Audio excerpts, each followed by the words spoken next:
Alhamdulillah satu rezeki, sesuatu yang jarang-jarang berlaku. 3 rakan karib di Rampai Pagi dipertemukan hari ini di Betul Rampai Pagi di sekali. Bandar Sebegawan, di Nanda Dirah dan alhamdulillah gembira sekali untuk dipertemukan bersama dengan rakan kita ni. Dilihat Lama dah mendengar warnanya kabar. pun koordinasi ya. Warna Ah. biru dan merah Dani pakai mixture of kita ni dua.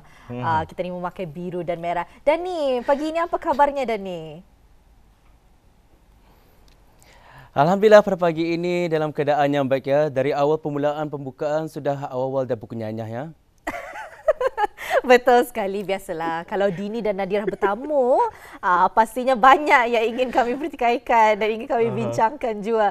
Kerana itulah, tadi kami ada berbicara mengenai dengan penutupan bekalan air dan sebagainya. Jadi ingin mengetahui dari Dani sendiri, apa tips Dani selalunya untuk menjimatkan air? Silakan Dani. Bagi Dani ya, bagi secara peribadi ya, memang air ni memang benda ataupun sesuatu yang kita ni perlukan setiap hari. Jadi bagi Dani ya, secara peribadi Dani memang sudah membuat persiapan lebih awal, iaitu menyediakan air minuman dan juga bekasan dalam air baldi untuk kita mandi pada waktu pagi lah. Jadi itu semua Anang memang persiapan awal sebelumnya kalau sekiranya terjadilah ada penutupan air. Itu memang Dani yang lakukan lah.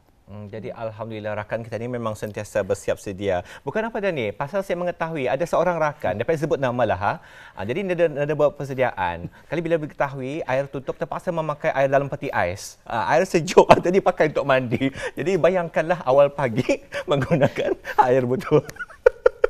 Sejuk untuk mandi, kejar-kejarnya orang. Tetapi ada bagusnya juga kalau mandi pakai air sejuk. Ia adalah salah satu tips untuk awet muda. Patutlah. Mungkin patutlah. Dani membuat barangkali. Hari ini ia beritahu ia buat persediaan. Pasalnya sebenarnya mungkin iya. Pasal ia pernah mengalami memakai air dalam peti ais untuk mandi. Jadi sejuklah. Jadi kalau dalam bahasa Inggerisnya, learning the lesson the hard way. Jadi ada pengajaran-pengajarannya tersendiri. Terima kasih Dani, tips yang dikongsikan. Pastinya selain daripada tips-tips tersebut, ada bahan dan perkongsian dari daerah Belaid yang ingin dikongsikan. Silakan Dani. Silakan. Baiklah, terima kasih rakan setugas kita.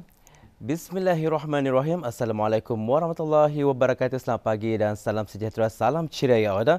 Alhamdulillah, terima kasih atas kesihatan Auda dalam menyaksikan rancangan Rampai Pagi lintas langsung dari daerah Belaid. Seperti biasa kami akan menemani bis kita dan juga mengongsikan beberapa maklumat serta bahan visual yang telah disediakan oleh rakan setugas kita untuk hari ini dan untuk perkongsian bersama keadaan cuaca di daerah Belaid pada pagi ini dalam keadaan yang cerah saja ya.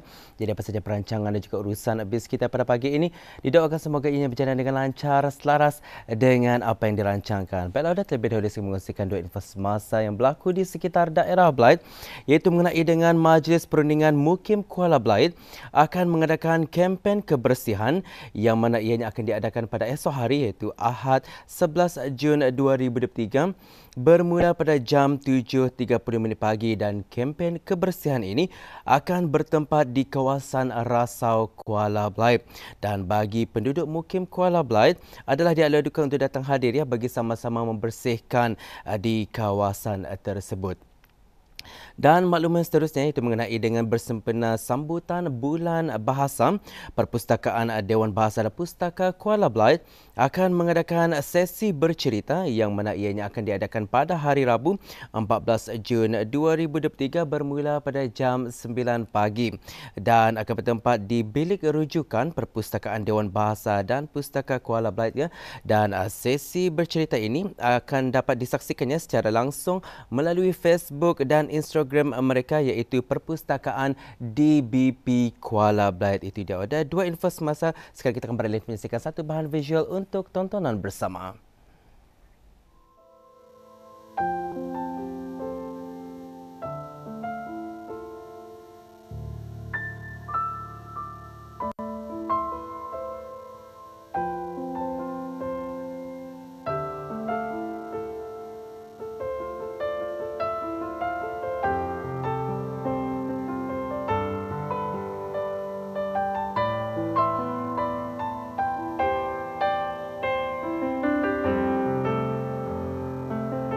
Membaca Al-Quran merupakan salah satu ibadat yang sangat dituntut oleh syarak, sama ada membacanya di luar ataupun dalam sembahyang.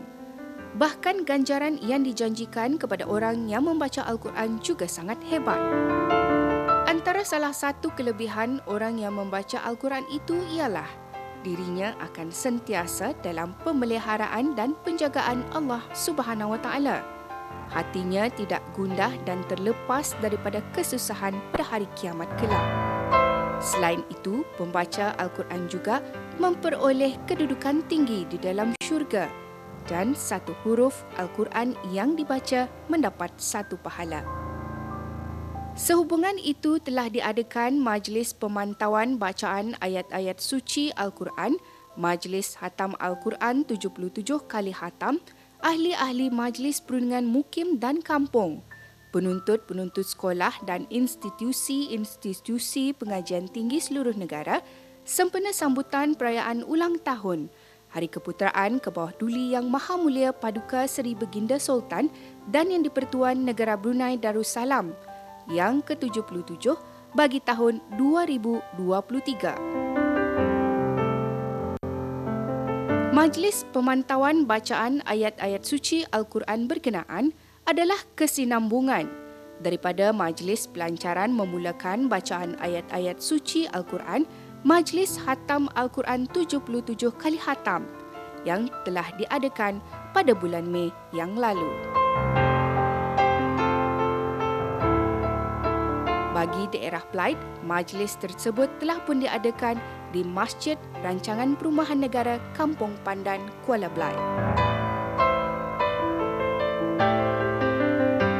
Peserta-peserta bagi pembacaan ayat-ayat suci Al-Quran adalah terdiri daripada ahli-ahli Majlis Perundingan Mukim dan Kampung, penuntut-penuntut sekolah dan institusi-institusi pengajian tinggi mengikut kategori dewasa lelaki, dewasa wanita, belia dan beliawanis berumur 13 hingga 20 tahun yang terpilih dan mewakili Mukim dan Kampung termasuk penuntut-penuntut Institut Tahfiz Al-Quran Sultan Haji Hassanal Bolkiah, Sekolah Arab dan Skim Tilawah Al-Quran Remaja dan kanak-kanak lelaki dan perempuan yang berumur 12 tahun ke bawah yang mewakili sekolah-sekolah Arab, sekolah-sekolah agama dan Skim Khatam Al-Quran di bawah umur 10 tahun serta penuntut-penuntut sekolah di bawah Kementerian Pendidikan dan institusi-institusi pengajian tinggi.